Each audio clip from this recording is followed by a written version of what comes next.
Ku-download nini? Zoom. I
think it's more hot than warm.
Cheki natumia jina gani hapo? Unajua iko tuitisha jina.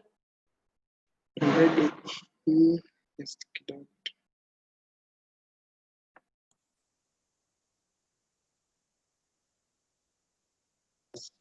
Hello? Kaka ni Azomi na data. Angeline. Is it Hiyo yenye inaita Terry? mimi. Terry. Terry. Yes.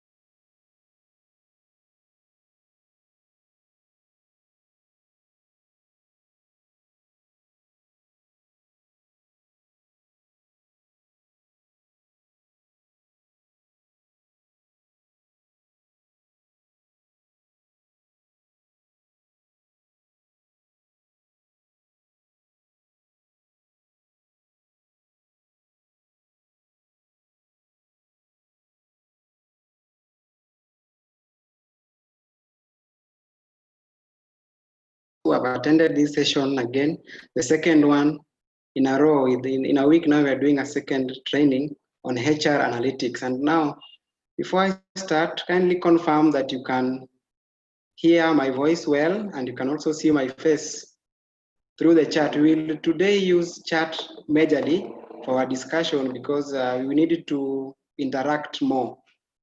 Because analytics is about doing a little bit of maths. Apart from theory, we're doing maths. So kindly chat if you can hear me well. Yes, on the chat.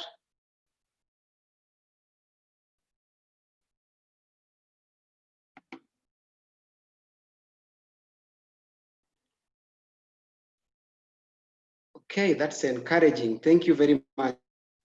Okay, now I would start with a question that I would also want us to answer. Or before I answer the question, I'll ask that if you don't have a pen and a paper, kindly get it. If you don't have a calculator, also have it closer. For those who cannot calculate offhand, and look for a calculator so that when now we'll be talking about this, because I'll be asking some questions that you need to calculate, and we get the answer as a whole, and we proceed.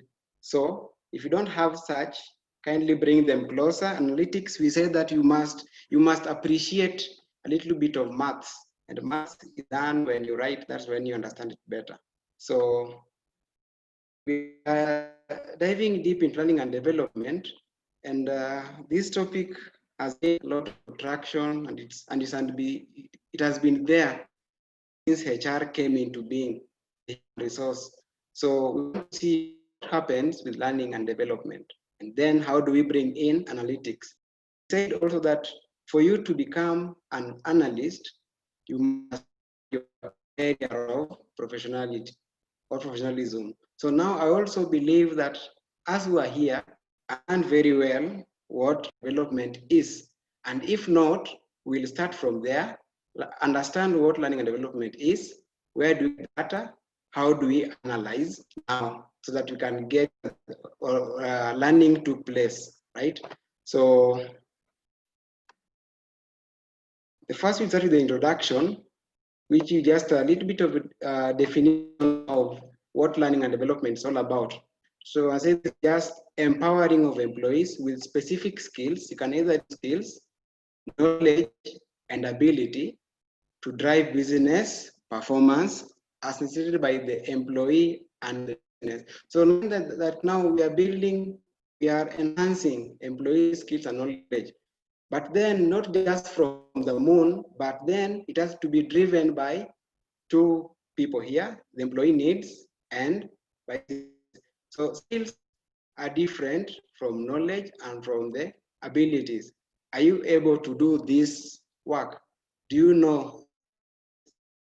And are you conversant with this kind of thing? So like if you talk about skills like communication skills, can you communicate? Knowledge. Do you know how to operate a computer? That's knowledge, right? And ability is how good you will be able to do it. So those are the things that now drive us, because we are working as employees to build business performance. And that's why we're saying that for you to start analytics very well, the best thing is that always look into business performance. Business performance, what will buy in, because if you go to a CEO, they need to tell him why you want that, because CEOs one thing that I know that they're looking for is for revenue.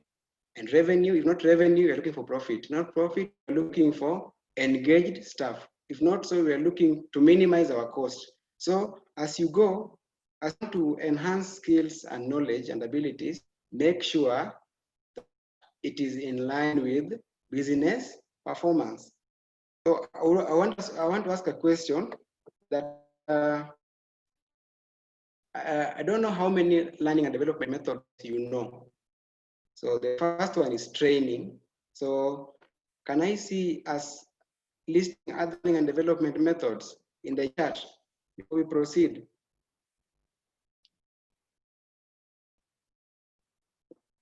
Mentoring, right? Coaching, right?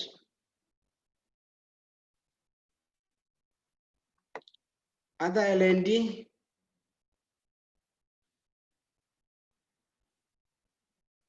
apprenticeship.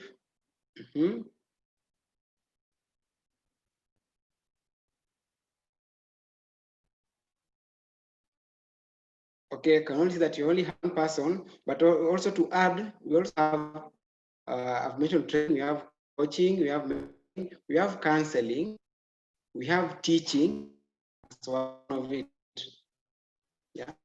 So the few that we've mentioned can be used to impact knowledge, skill, and abilities, right? So let's see, why are we talking about HR analytics? What is HR analytics? So analytics is the study of data with the application of statistical formulas to ensure you achieve whatever you want. We're going to study the data that you have trained, or we want to train.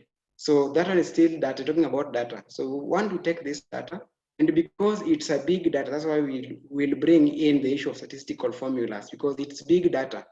And big data, if you just refer from our previous class, is the data that is big enough for us not to go to analyze with our gut, that you see this one and you're able to see what it means.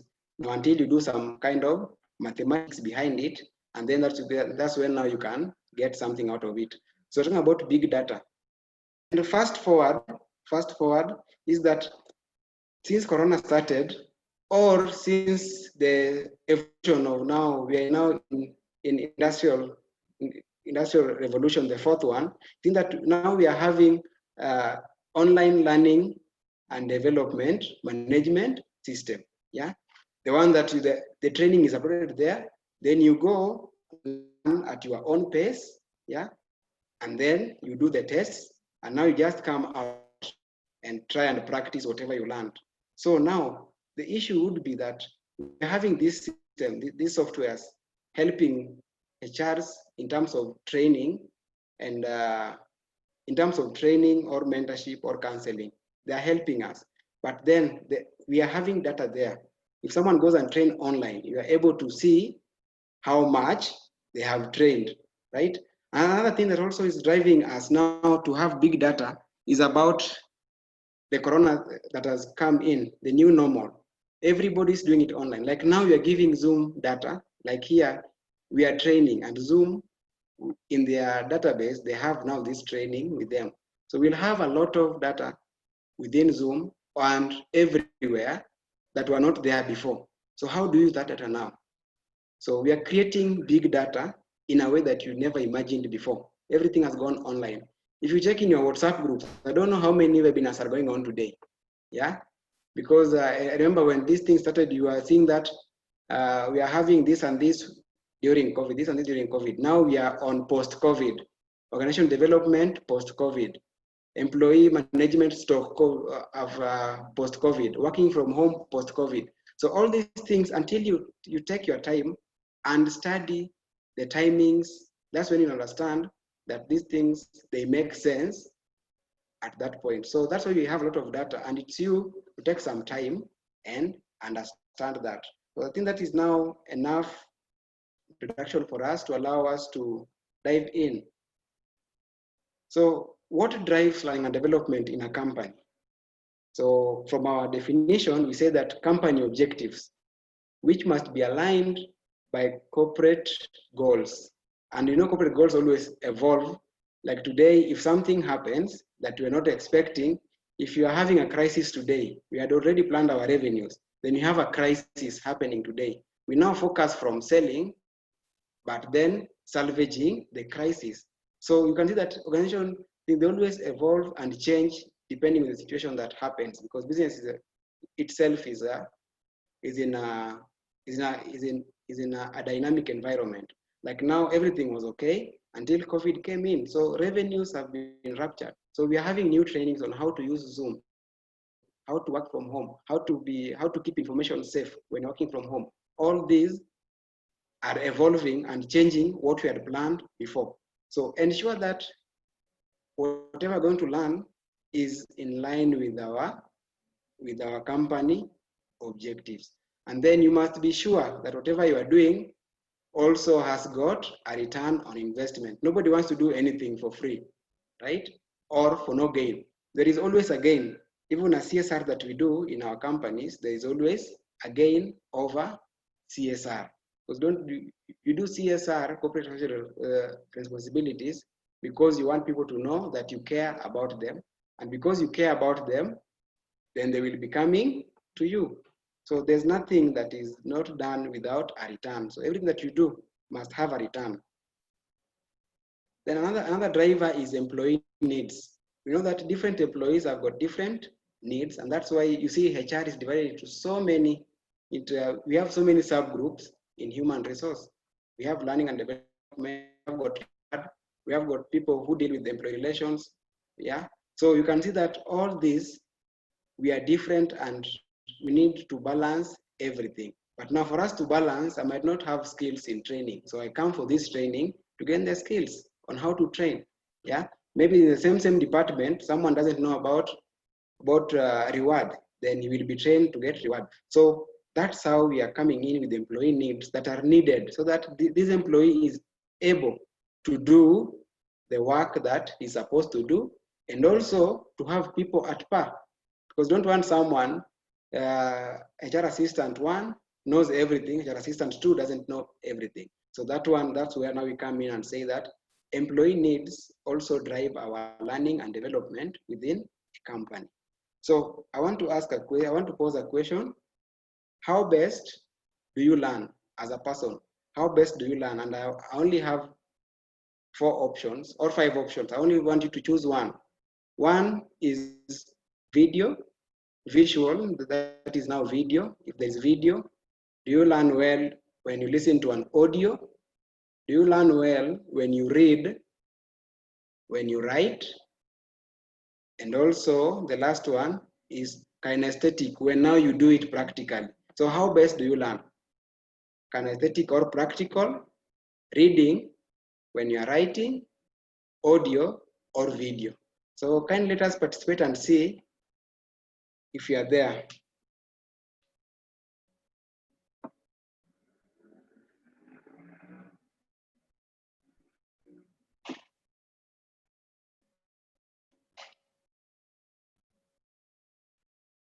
Practical, right? There's one for practical.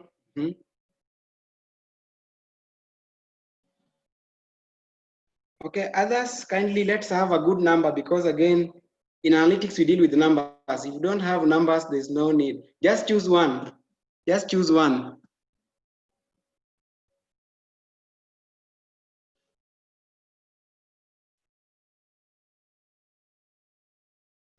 Audio, right?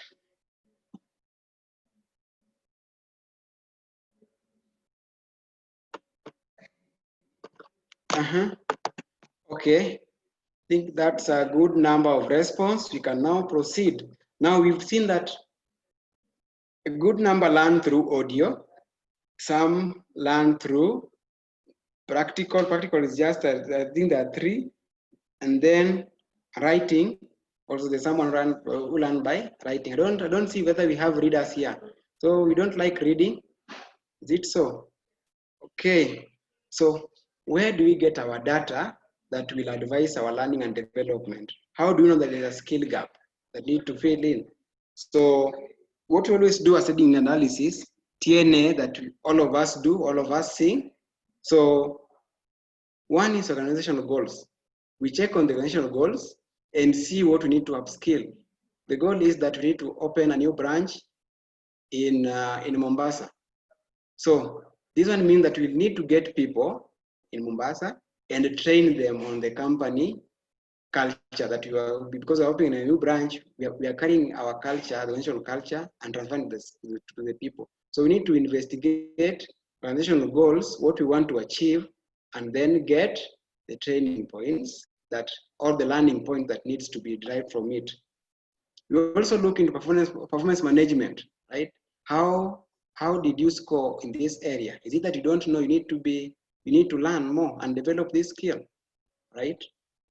We also check on our customer reviews, and last time we checked on customer review, and then we saw how training on learning and development was coming in. We check on assessments and tests.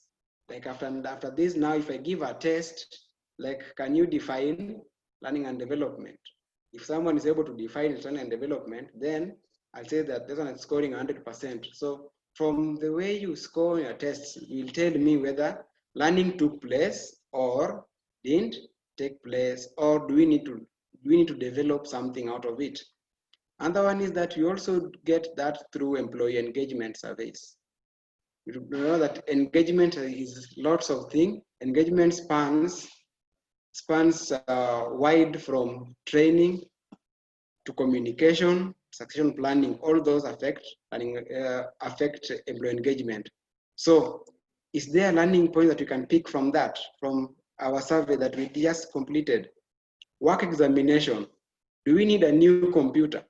And then is it that, do our team know how to use the computer that we want to bring in? Want to bring a new projector. Do we have capability to use that projector?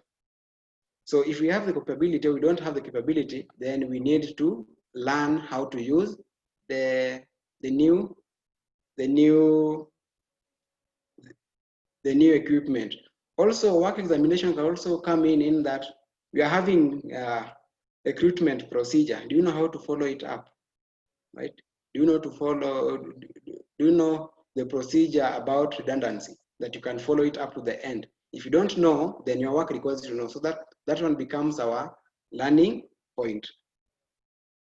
Learning management system reports. I'll say that those of us who use online trainings, you have these reports, and it's a good. This is where, if you're having this kind of a report, or if you're using a system, then you are on another level when it comes to analytics, because things will now be easier for you. You just get your numbers ready, and then you just analyze and get your result that you want. So we also get data from learning management system. How many employees completed the training? How many are halfway? Yeah. How many scored 80%? So that's where we also get our learning development data. Another one is the interview forms. Yeah. Note that everybody who does an interview with you at the start will always score everything right. But we see that this person, we picked him, yes, but then there's few skills that need to learn. So we need to train this person to learn of these skills. Like communication is a problem to him. So even in the interview, we had communication problems. Yeah. So, but he's a good person, he knows his things. So the only thing that we need to do is to take this person in and then train. So even from the interview, you should start developing a learning and development program for your next employee. Competitive analysis. What are other people doing? Because a company, you don't have monopoly over everything, because customers are there and things are changing. Yeah. So you don't own all customers. You must always learn the competitive and competitors' actions and learn, then bring it back to you and see, what can I do to better my product? Or what can I do to better my employees? Yeah. So you also do that using competitive analysis. What sometimes some people also do call it benchmarking. You can benchmark around. It gives us learning and development data that we require. So now that you've got this data, we have to train. We have to make people learn, because learning is the process of acquiring the information.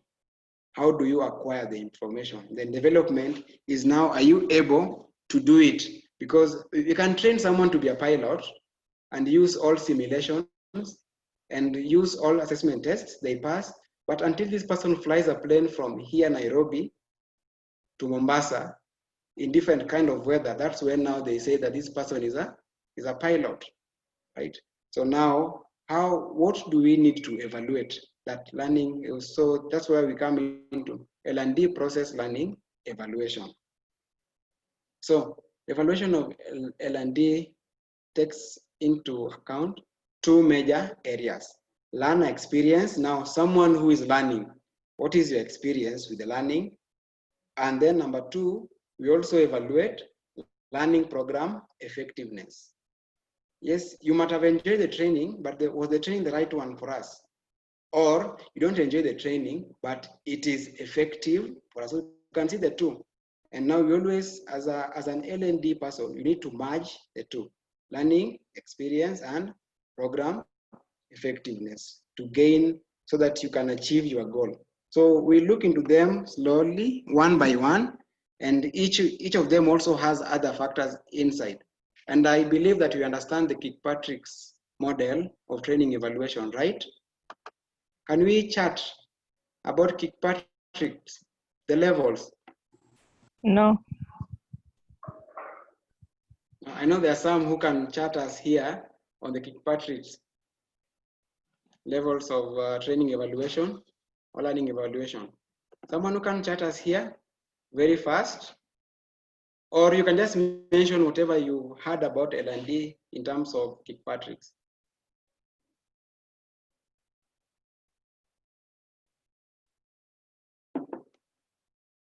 Let's engage.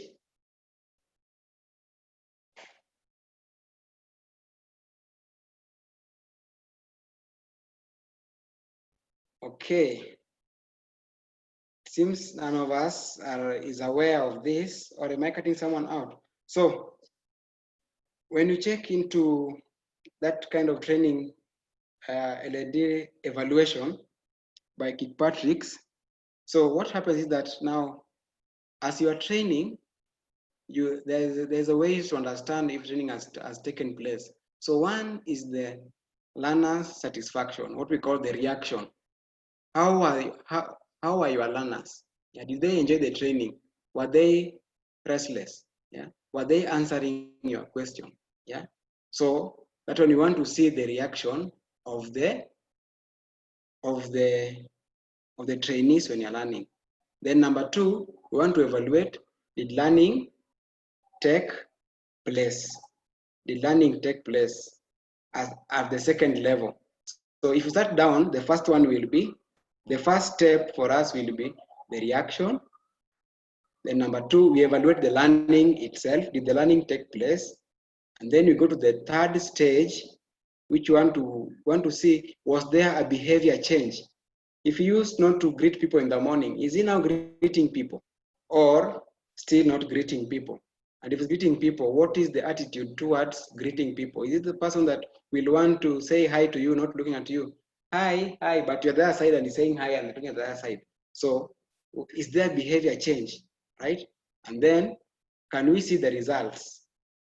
Can we see the results that if we are training you on how to be a team player, which means you have to be someone who is social enough, not too social, but social enough to integrate with other people. So are you able to talk with others as you expected? And now things running. Yeah. If you're a bad team player, maybe you are reporting your own things, or you report fast without waiting for other people to report, or you give your reports late. So we want to see, are you giving your reports in time? And if so, has it affected the whole team's performance?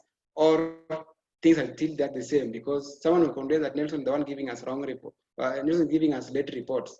He's not a good team player. So if I give my reports early, is there any change with others, right? Now that gives us the result. And then on the last one, we'll talk about return on investment. Is there economical value or financial value on it? So those levels, the way I've mentioned them, up to 5. The fifth one, return on investment, can always be merged with the results of your learning process. Because now at that point, now talking about now development has happened. You are able to do something and you do it efficiently, yeah, at the topmost.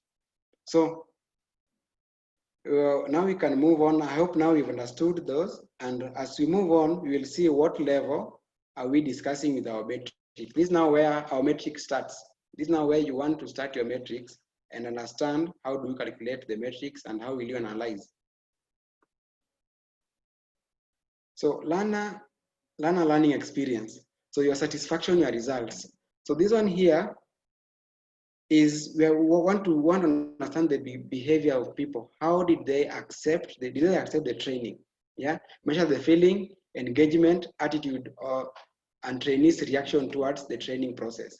Were they happy when you are training them, or their faces were frown if you could see them, right? Were they answering the questions the way you expected them to answer, or were they just silent? Yes. Now, questions to ask in this area, because again, remember, when we talk about analytics, we don't qualify things, we quantify. And when it comes to quantification, you have to give in terms of numbers. We have to give in terms of numbers. So we are saying that to measure satisfaction results, we can do it when we are training. Yeah, so like now the trainer, like now me, I'm training, I can see that people are not engaging with me. So maybe the training is not okay. All people are engaging me. Yeah. So in terms of that, if I have to do a Likert scale between 1 to 5, I rate my trainees at 4 or 3 or 2 or 1, knowing what 1 and 5 means. Yeah. Happy and not happy. That's second of thing. So we attach numbers to our qualities. How was the training? The training was better.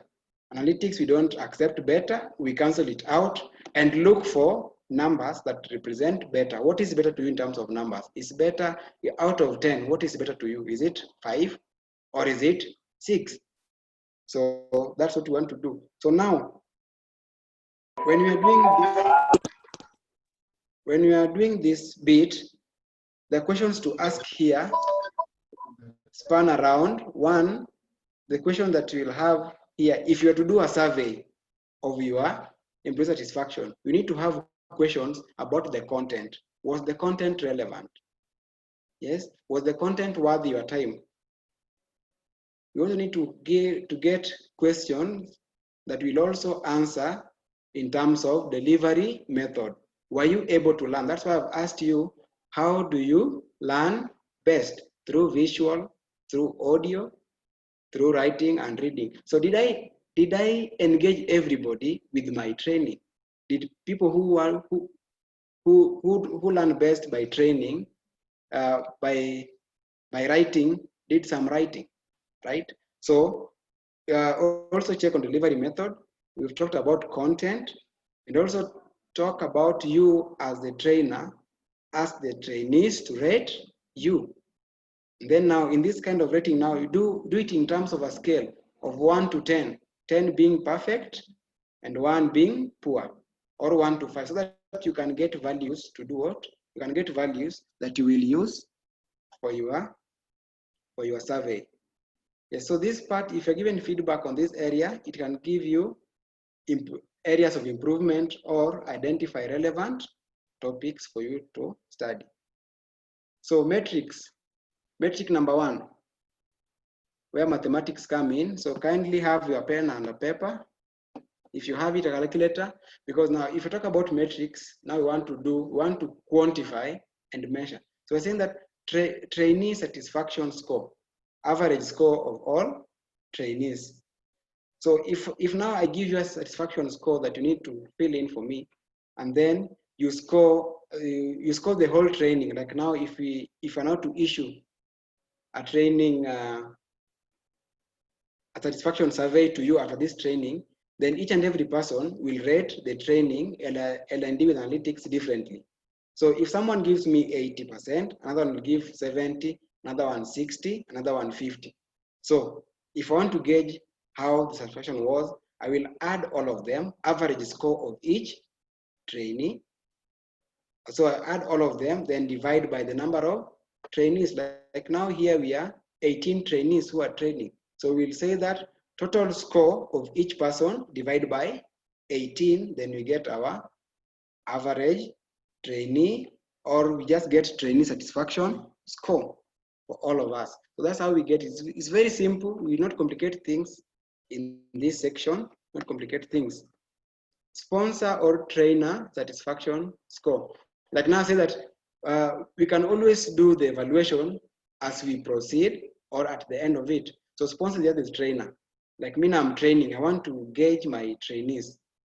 So I'll come in and say, if I saw from what I saw or from how I saw the engagement, I can rate them. I can rate my employee, my trainees at 8, which means 8 out of 10 is 80%.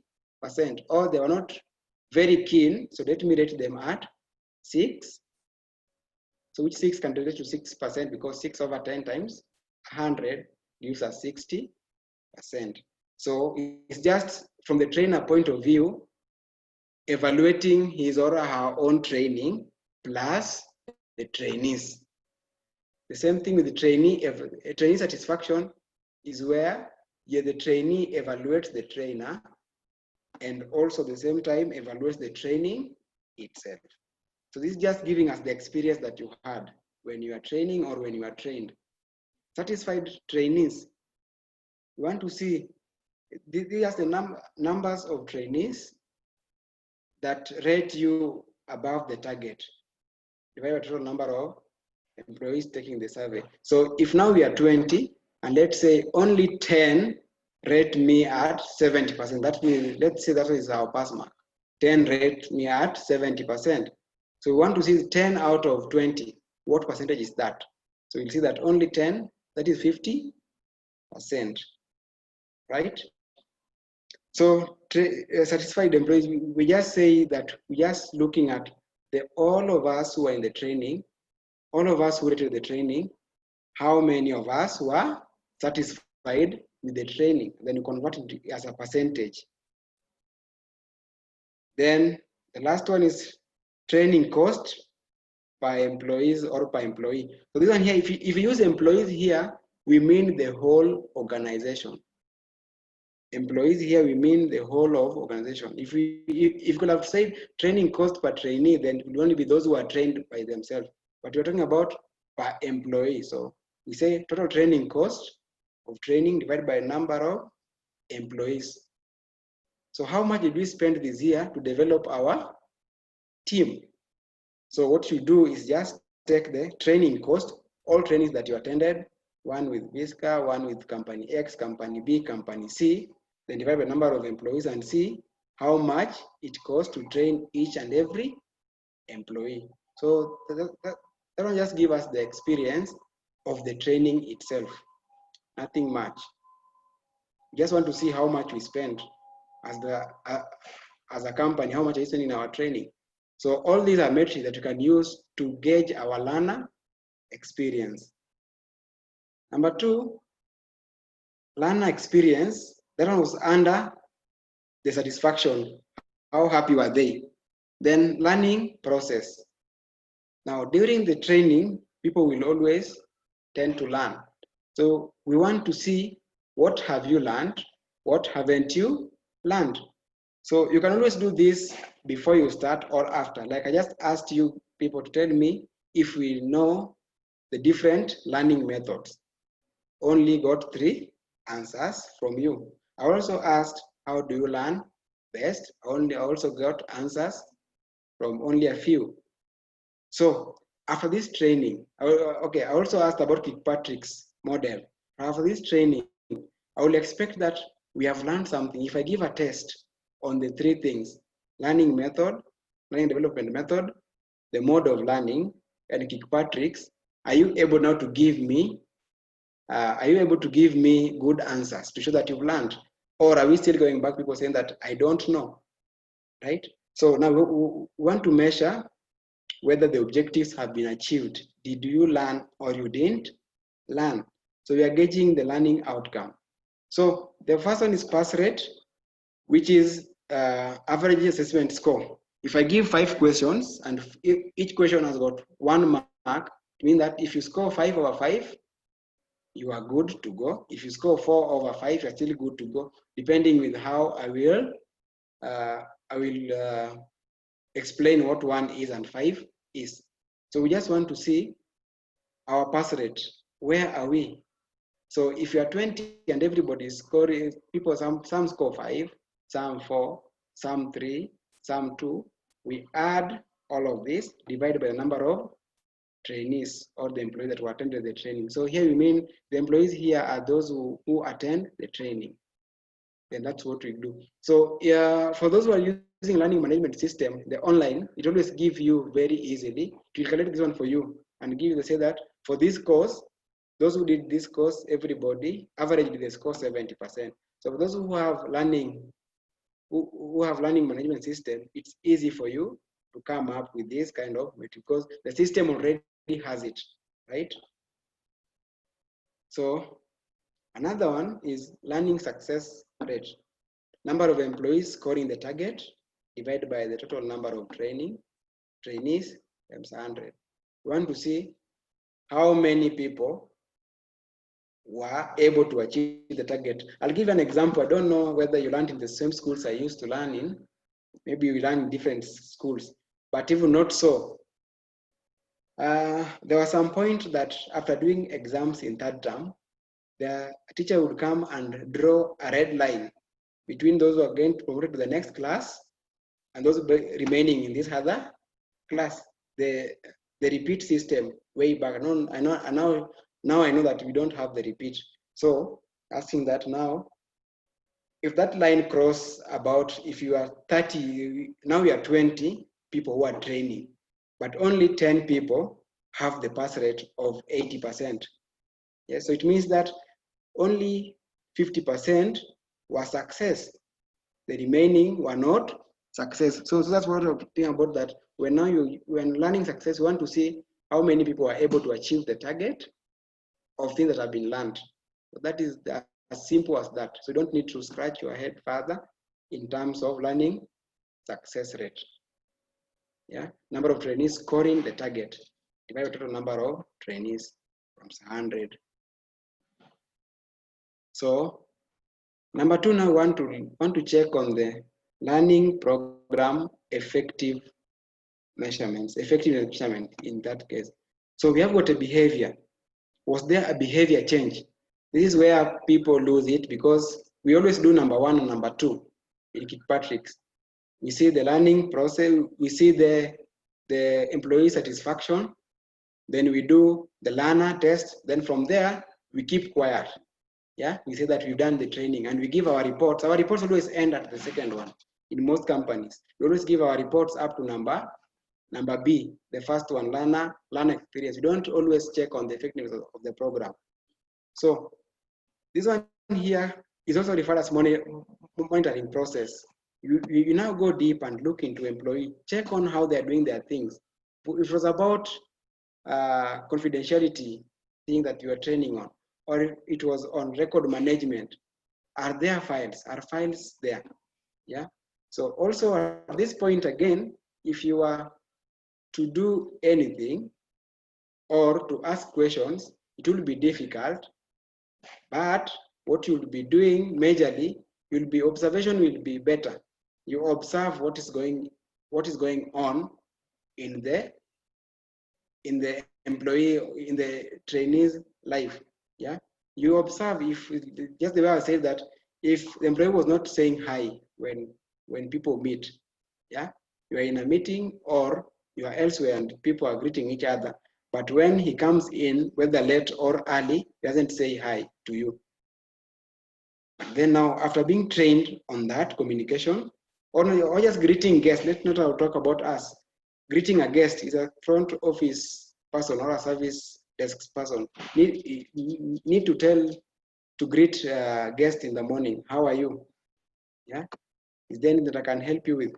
So there's a problem in communication between your customer service or customer desk person with how they deliver information to your guest. So we want to observe this person and see is there a change in the behavior? Just observe. If today he doesn't say good morning, tomorrow he might say good morning, next day he might not say good morning, or he might be saying good morning religiously, but then is it good morning with a smile or without a smile?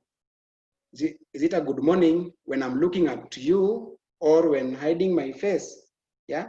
What is my facial expression in terms of that? So now, and as you develop that, you develop in terms of those lines, in terms of behavioral, and then you rate. We say that we rate. We say that if you say good morning with a smile scores you 10 marks. Good morning without a smile scores you 5 marks. Good morning, don't say good morning, don't smile, you score 0, right? So you can see that now we can rate, as you do an observation, you can tick and say, no, she was saying good morning, but without a smile. So she's scoring 5 or he's scoring 5. You are now converting it into a measurable thing. Interviews. You can also do an interview now, either with the trainee or you do interview with someone else. Like now, interviews in other words can also be done when you give questionnaires to your guests, yeah, or when you just have a casual talk with your guests, they're giving you feedback. Can also be done. You can also use the same thing to rate your employees, or integrating learned skills, knowledge, abilities into employees' day-to-day activities. What we're saying that after I have trained you how to operate on a machine, yeah, or after I have trained you how to say hi to guests or how to talk to guests, communication skills, then it becomes part of your JD that when a guest comes in, this is how to welcome your guest, right? This is the guest welcoming procedure. Like in hospitality industry, we have such kind of a policy. And when I joined hospitality, I was wondering, why do we have a policy on guest welcoming? Yeah. But now I came to realize into it that this is how we measure a behavioral person. So you integrate the skill into employee day-to-day activity. Like now you tell him that this is the way we have to welcome guests. So it is in the procedure that has to be followed. So you now will be checking if you are observing the procedure or not, right? So once you've done all that, remember at this stage, it is very key for you to understand if the trainee needs some help. Yeah, because for learning to take place and development to take place, then you also need to give assistance. And as a trainer, you also need to work hand in hand with the departmental head. If the person was not from your department, work hand by hand with the departmental head or the supervisor of this person, such that you are able to evaluate the behavioral change. If it was in a machine, if you had a machine, you bought a new machine that is used, that you need to use in cleaning, let's say carpet cleaning machine, you have it in, you bought it new. You need to train your employees on how to use the machine. The thing that always come with the use of machine is that someone will use the machine and leave it on the corridors when the corridors should be clear. We'll use the machine, don't clean it, right? We'll use the machine and don't turn it back to where it's supposed to be. So now, if you have trained now to see the behavior, you want to see the behavior change. After doing carpet cleaning, is he cleaning this machine? Yeah. If it was in terms of injuries, are we having less injuries because they have known how to use the machine? It was about having it, leaving it anywhere, and then now bring it back to where it's supposed to be brought back into. So we are checking on the behavior. And the metrics now is the speed to competency. How quick was the change in the behavior? Yes, you are trained today about smiling. Are you smiling from today, or you take your time to start smiling to everyone in terms as a customer service desk person? How long does it take you to start smiling? And if it was about productivity, that if you have a new system or like a new machine that you've just said, you can also check on how quick were you to achieve your targets with the new machine, or how quick, yeah, just how quick were you to achieve the targets? Because we brought in a new machine that needs to produce 50 50 glasses, yeah, 50 glass tumblers. Then you have been producing 5 or 40 or 30. We need you to get 50. So how quick were you to get to 50? So that's what we measure, because it's a change in behavior. Maybe your attitude was wrong, or you didn't know how to use the machine, and now you know how to use it. So we want to see how the speed to competency. How did you, what is the number? So just count the days. Say that on 30th March, between 30th March to 5th June, this is the change that has taken place. So when did you achieve the full capacity that is required? That's what we call, how long do you take to achieve the full capacity required? That's what we call speed to competency. How fast or slow you are. Sponsor satisfaction. When now you do your behavior change analysis, yeah. So are you able to rate someone? So you are there rating and say, hey, this person, he has not done well. So I'm rating him or her at 3% or at 5% or at 90%. How satisfied is the sponsor? Like now, if it's me being trained here, then now my supervisor will come in and review me, and the trainer who trained me will also come and review. And then now we see, out of these sponsors, they're rating me 30-30. So it means that I'm still at 30%. Another metric that we also use here is self-evaluation score. We want to see, how do you rate yourself? Do you even know that you are changing? That is a behavior change in you? Yes. Are you sure that you can note a behavior change in you? So that's why we give you a self-evaluation score. This one, in most companies, they use aptitude test. When it comes to this, they use aptitude test so that they can change they want to see how you are, how your attitude, what is your personality now. If you're that kind of person that was not social, are you now social? And you can prove that through aptitude test, you can show that now you are a team player. So we can also give such kind of tests to come up with our metric that we now use. So this is very careful, and it's very tedious because you need to take time. And this process takes up to 6 months, or 3 months, or up to 6 months, or even 1 year. Because remember, you're changing someone's behavior. This is someone who has grown up to 20 years, not talking to anyone, comes to your company, knows everything, but now you want to change you want to change his personality, or you want to change his behavior, right? So you need to check onto that. So you take it slow, bit by bit. So you don't need to hurry this process. Process number 3 on behavior, not supposed to be hurried, to be taken step by step as you support the trainee. Then now we go to the last one, which is the result. We want to measure the result. So we evaluate the whole process and see the final results achieved. Yeah.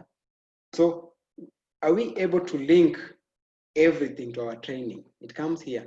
Because now when you want to measure the results, don't pick things that were not part of the training and say that this one is happening this way because of the training. Yet it wasn't because of training. Because remember, if employee performance, employee productivity depends on so many things. Yes, depends on if you're to be productive enough as a person, you need to be self-motivated. Are you motivated as a person so that you can achieve? Do you have the required experience? Do you have the qualifications in terms of knowledge that you have? Are you able to communicate well with others or take communication? So you can see that there are so many things that affect employee performance, right? Or productivity. So if you wanted to increase our productivity with a new machine, and we trained you, are we able to link the increased productivity from 45 glasses to 50 glasses as a result of our training before? So this one also takes time. And as we do that, we also check this with the set KPIs. The set KPIs. We are training our receptionist on how to say hello to guests while smiling, such that when the guest leaves, yeah, the guest can rate us well. So is the guest rating us as we thought? Are we rated at 90, or we are still at 60% with all these smiles that we're giving the guest? Are we still at 60%, or are we at 90%? That's how you look into it. Yeah. And if not so, then smiling is not a factor that affects our guest review. There's something else that affects our guest reviews. And then, so if so, they want to see if we're still achieving 6 and we were at 6, then we don't have a return on investment here. We don't have a return on investment. So the few metrics that we have here, so we see that metrics are guided in, and this section here for measuring the results, yeah, are guided by the desired outcome or drivers of learning and development.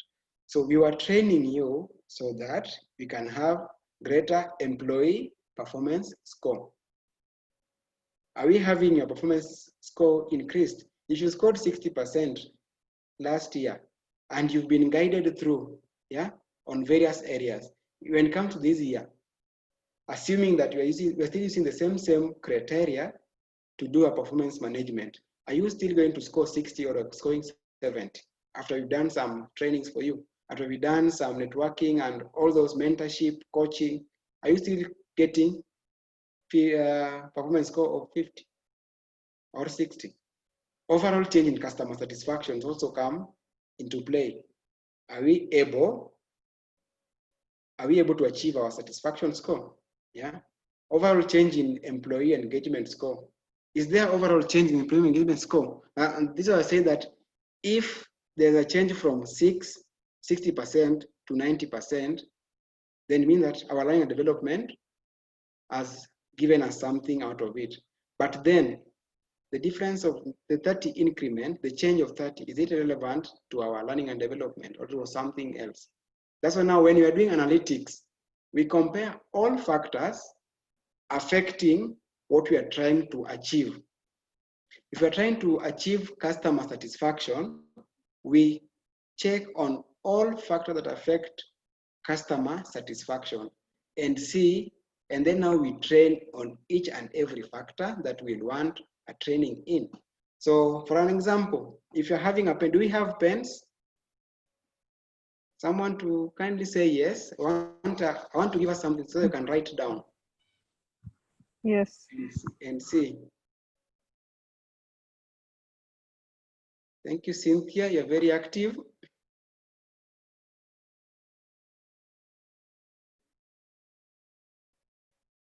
Yes, do we have pen somewhere? So we are saying that if you are going to talk about employee performance, or we're going to talk about employee engagement score, we have to be sure and say that employee or even turnover. We can use any of this, but let's check on turnover because most people have questions on turnover. Our learning and development brings in turnover issue. Yeah. So now we're talking about turnover. What factors affect turnover? Why will employees leave your company? Yeah. Why will employees leave your company? So maybe due to leadership. So leadership becomes one of your areas of focus. Yeah. Leadership will affect turnover. Another thing will be reward, will affect your turnover. Another thing will be succession planning, will also affect your turnover. So even if you use these three, let's say these three factors affect turnover. Now, if you're going to train our managers on learning and development, how sure are we that people will not resign now that we've trained them? And we can see that their behavior has changed, but people are still leaving. Then at that point, though there is change in turnover, yeah, but then though there is no change, you are still leaving, but we have trained people. Then it means that at that point, learning leadership was not a big challenge in terms of employee turnover. That's where we come in with our regression analysis. So when you collect all this data, we do what is called regression analysis, or we do correlation analysis. We want to see how is turnover related to leadership, or how is customer satisfaction related to employee qualification for this job. Yeah, does your qualification, either having a degree in HR, affect your outcome, your performance as a person who is functional as a HR? Does your certificate in training, TOT, or certified trainer affect your training delivery skills? So if you compare with someone who haven't trained, are you at par or there's some difference, right? So that's where correlation and regression comes in. And then I want us now to get something. Why do we need to do this analytics? Whatever we've done the metrics, and we've seen that there need to be a change. Yeah. So why are we doing analytics to learning and development? Why don't we just train people, don't measure anything, and let them live? Because again, it's life. Yeah, it's life. At times, people will always train. You never know whether they are genuine or not. Why don't we just leave them instead of disturbing ourselves a lot of mathematics? The issue now comes in evaluation of elements within learning and learning activities. So you are able to understand that during the learning process, where did people enjoy? If I was supposed, like for now, for an example here, if I was setting questions for you, then I divided my questions because all of this thing that we've done here for 1 hour is about LMD, and we've covered data sources, we've covered the measuring learning, learner, we talked about learner, the program, and now we're talking about the benefits. Out of these 4 areas, where did people, or where are people scoring more? Yeah, or where are people giving good feedback on these 4 areas? Is it on the data, sources of data? Is it on the learner experience, or on the effectiveness of the program, or are they having interest with the benefits of LND? So if I was to give a test there, it will guide me to know that these specific parts are doing well or are not doing well. Maybe it's because other parts are too long, so that when you are done, people forget everything. Or some parts relate to whatever they do daily, so it's easier for them to move to the next bit. So you are able to evaluate the elements of your learning activities. Even without doing those analytics that we're talking about, the regression and all those, you can just see from the average, from the metrics, you are able to learn that this activity, surely it was good. If it was good, it's because there is time difference or this and that.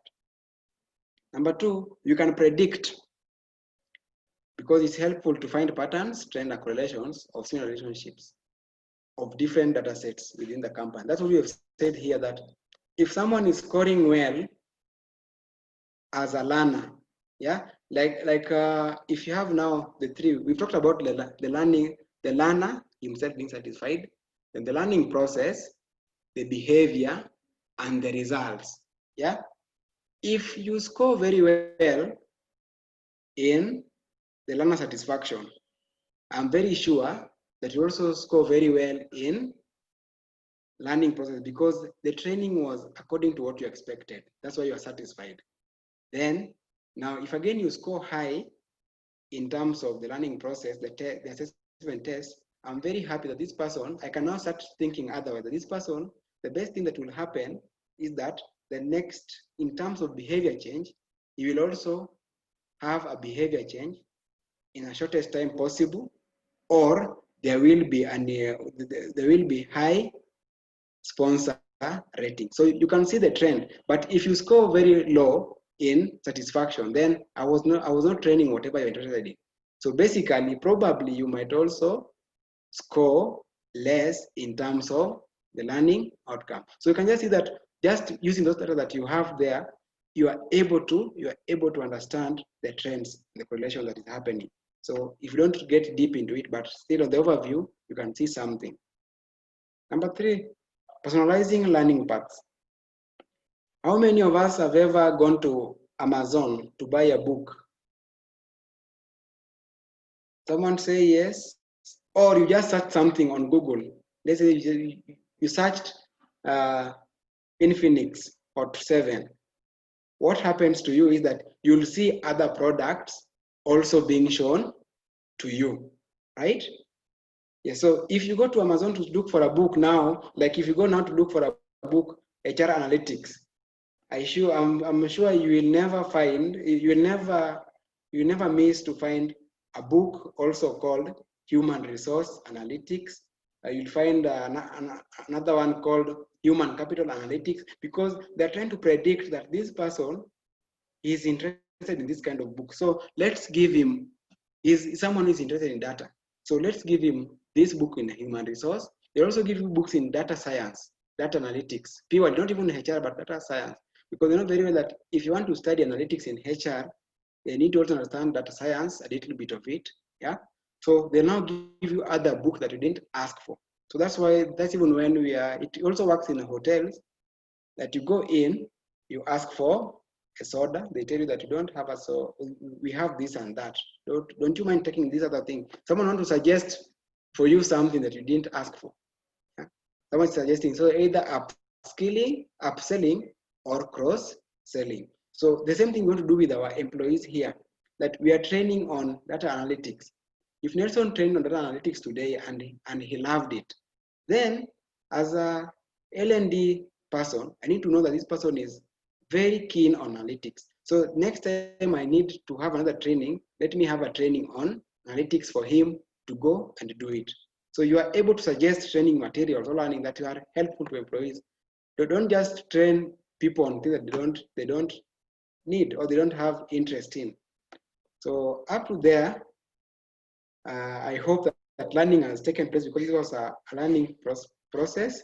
And in our charts, just to let us know, just to let us understand what we mean by satisfaction, in a scale of 1 to 5, kindly rate the training content. In our charts, a scale of 1 to 5, 5 being best, perfect, 1 being poor, so that we can also interact with this and also know. So you will start with the content that you're delivering. How are they engaging you? So you need to rate. So you're asking 1 to 5.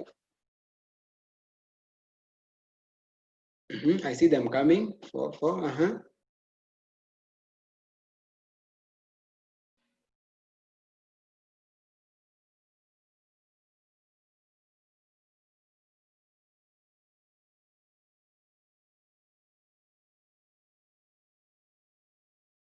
Mm-hmm.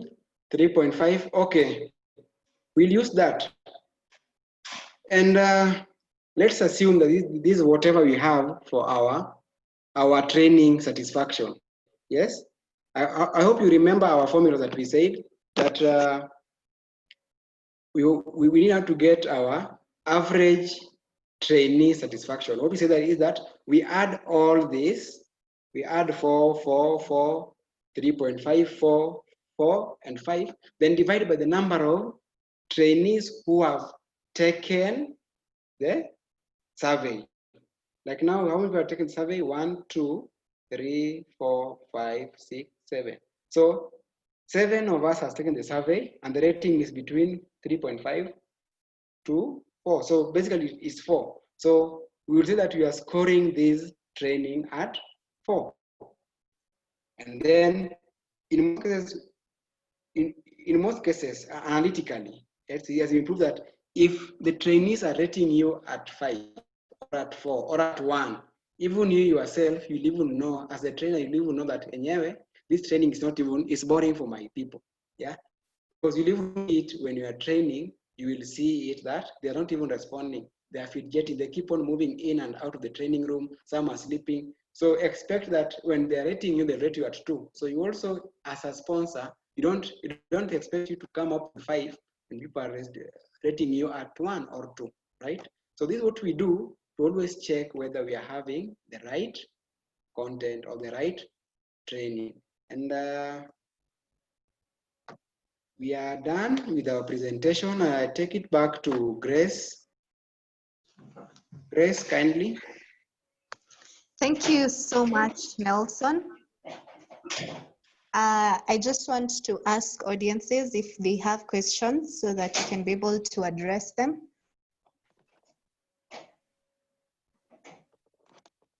That was very educative, very insightful, and we've really learned a lot from this session.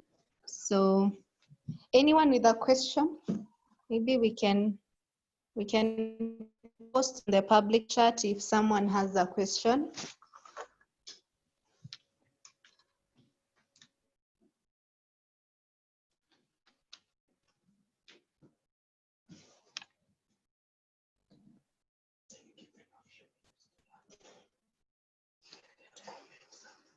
Okay, so since there are no questions, maybe you can post your comments so that you can be able to know what you think or thought about the presentation and the content. For those who've not rated us, Ruth Mora, thank you. Very good presentation, very clear. That is what we are having from the audiences. Good presentation, Nelson. All right, so we have a question from Anne. She's asking, how do you think learning and development with employee retention? I don't know if it is understandable or this point that is missing there. How do you think learning and development syncs with employee retention or something like that? Yes. Okay. Just to answer that is that I'll take her back so that we can also look into it. When we talked about turnover, if people are not leaving, then they are staying within the company, you are retaining. So in other ways, sometimes people don't talk about turnover, they talk about retention. If you talk about retention, then turnover becomes meaningless to us, because once you've gotten your turnover, then the remaining percentage is the one that have been retained. If you've gotten your retention, the one that you are having, the one that's remaining is that it's on the turnover side. So L&D, we have seen that L&D doesn't stand alone in terms of affecting various HR performances or HR value chain. I want to understand that learning and development doesn't stand alone, because remember that we are saying that learning and development, we are deriving it from other things. That we were talking about where does it come from the company objectives or the employee needs. So employee needs will affect their performance, affect their engagement, also affect customer satisfaction. So that's why we're saying that if you train someone performance, if someone doesn't have communication skills, you can either choose to terminate them or train them so that they can perform at par the way you want it. So what happens in most companies is that if someone scores 50%, then that's a poor performer, needs to go home. But have you checked that if we train this person, have you done your analytics and see that if we train this person on the communication skills, which he or she is scoring low in, will she be able to perform 70% where we want our employees to perform to 70%? So now you are trying to retain employee, either through you or by motivating the employee to stay. So that's how L&D comes in. And remember, turnover here, we don't only talk about people who are exiting through resignation. We even talk about the one that you fire yourself as an HR. So if someone got fired on something that you could have trained on, then you see you are losing it, right? You are losing in terms of the retention. So if there is, like, as an L&D, yeah, you need to access information and say that this one we can rectify through, yes, someone is coming in drunk every now and then. You say that this person, instead of taking him out of the company, which will increase our turnover, let us retain him, but let's offer him counseling as a learning and development, or let us train him on this area. So that's what we do to retain. So that's how they link. Hope that's clear. Yes, I think that's clear enough. Maybe Anne can probably respond and tell us if it's sufficient, if it's answered sufficiently. Yes, it is. Yes, so if anyone has any other questions due to time, I think you can email us to the invitation that sent you, to the email that sent you the invitation, sorry. I would like to also appreciate Nelson for the very good presentation. One of us from the public chat says it is a very good presentation, better than the first one. And I don't know why we keep on using the numbers, user 4419. All right, so thank you so much for the great feedback from all of you, or most of you. And we really appreciate that you got time to attend this. You spared time off your busy schedule at work or even in school, or whatever you could be doing to just be part of this webinar. Thank you so much. And I hope you've gained a lot from this. So we'll be continuing our series of HR analytics, and we'll keep you updated. We have lots of things in store, from trainings to training management in HR analytics. So be sure to gain a lot from these sessions. We'll also send you today's recording and also a feedback survey to just rate us more, not just the content of the presentation, but a lot more from the training that you've gathered. So thank you so much once again, and I just want to wish you a lovely evening. Also, be sure to check our social media pages for details on other webinars that your colleagues and even your friends would be interested in. That's our Facebook, Visca Industrial Capacity Limited, Twitter at Visca Kenya, LinkedIn, Visca Industrial Capacity Limited. We do so much, and as HR professionals, you can also promote us with our other trainings in safety, in engineering, in ICT.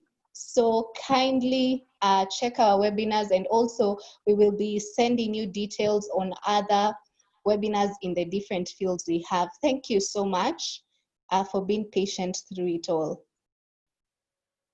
And I just want to wish you a lovely evening.